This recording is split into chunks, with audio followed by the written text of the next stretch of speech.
అందరికీ praise lord. దేవుని నామానికి మహిమ కలుగును గాక. మరొకసారి మీ అందరితో కలిసి దేవుని మాటలు పంచుకోవడానికి దేవుడిచ్చిన ఈ ఉన్నతమైన అవకాశాన్ని బట్టి ప్రభుని ఎంతగానో మహిమపరుస్తున్నాను. మీరందరూ బాగున్నారు కదా? మీకోసం అనుదినం మేము ప్రార్థన చేస్తున్నాం. 27వ తారీఖు చాలా దగ్గరికి వచ్చేస్తుంది. ఆ రోజు రాత్రి మనందరం కలిసి ఎన్నో సాక్ష్యాలు పంచుకుందాం, కలిసి ప్రార్థన చేద్దాం. ఎగ్జామ్స్ కూడా దగ్గరికి వస్తున్నాయి. All the very best. ఏ భయం పెట్టుకోవద్దు. దేవుడు గొప్ప విజయాలు మీకు ఇస్తాడు. మీ కష్టానికి తగిన ప్రతిఫలాలు ప్రభు అనుగ్రహించిపోతున్నారు. ఈరోజు ఒక ప్రాముఖ్యమైన వచనాన్ని మీతో పంచుకోవడానికి ఇష్టపడుతున్నాను. యెషయా గ్రంథము 41వ అధ్యాయము 17వ మాట మనం చదవగలిగితే, దీన దరిద్రులు నీళ్లు వెతుకుచున్నారు, నీళ్లు దొరకక వారి నాలుక దప్పి చేత ఎండిపోవచ్చున్నది. యెహోవా అను నేను వారికి ఉత్తరమిచ్చేదను, ఇశ్రాయేలు దేవుడైన నేను వారిని విడనాడను. ఈ మాట చదువుతున్నప్పుడు నాకు ఒక పాట గుర్తొస్తుంది. మీ అందరికీ తెలిసిన పాటే.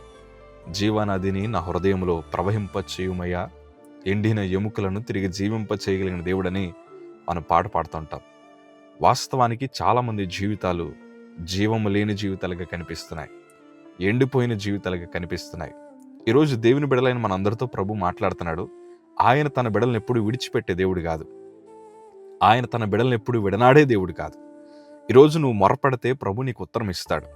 దీన దరిద్రులు నీళ్లు దొరక్క, అయ్యా వారు నీళ్ల కోసం ఎదురు చూస్తున్న పరిస్థితి, వారు ఎండిపోయిన పరిస్థితి. నీళ్లు దేనికి సాదృశ్యమో తెలుసా? పరిశుద్ధాత్ముడికి సాదృశ్యం, పరిశుద్ధతకు సాదృశ్యం. ఈరోజు నిజమే, చాలామంది క్రైస్తవ జీవితాలు ఎండిపోవడం గల కారణం ఏంటో తెలుసా? వారి జీవితాల్లో పరిశుద్ధాత్ముడు లేక. ఎండిపోతే మన పరిస్థితి ఏంటో చెప్పనా? మనం చిగురించం, మనం ఫలించే వారిగా మనం కనిపించం. మనం ఎంత ప్రార్థన చేసినా మనలో పరిశుద్ధత లేకపోతే, మనలో పరిశుద్ధాత్ముడు లేకపోతే మన ప్రార్థనలకు జవాబు రావు. కానీ ఈరోజు పరిశుద్ధాత్ముడి కోసం ఎదురు చూస్తున్న బిడలారా, మీకు శుభవార్త. మీ ప్రార్థన దేవుని దగ్గరికి చేరింది. దేవుడు మిమ్మల్ని పరిశుద్ధాత్మ చేత, పరిశుద్ధత చేత ప్రభు మిమ్మల్ని అభిషేకించిన తర్వాత మీ చుట్టూ ఉండే అనేక మంది మిమ్మల్ని చూసి ప్రభువుని కనపరిచే రోజులు వస్తూ ఉన్నాయి.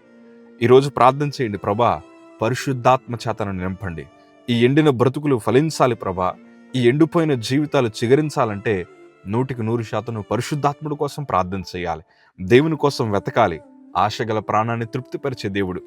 ఈరోజు ఈ దీన దరిద్ర స్థితిలో ఉండేవారు నీళ్లు కోసం ఎదురు చూస్తున్నట్లు దేవుడు వారి ప్రార్థన విని ఆయన వారిని విడిచిపెట్టగా, ఆయన వారిని అభిషేకించినప్పుడు, ఆయన వారి దప్పిక తీర్చినప్పుడు అనేక మంది ప్రజల మధ్యన వారు సాక్షులుగా బ్రతుకుతారు.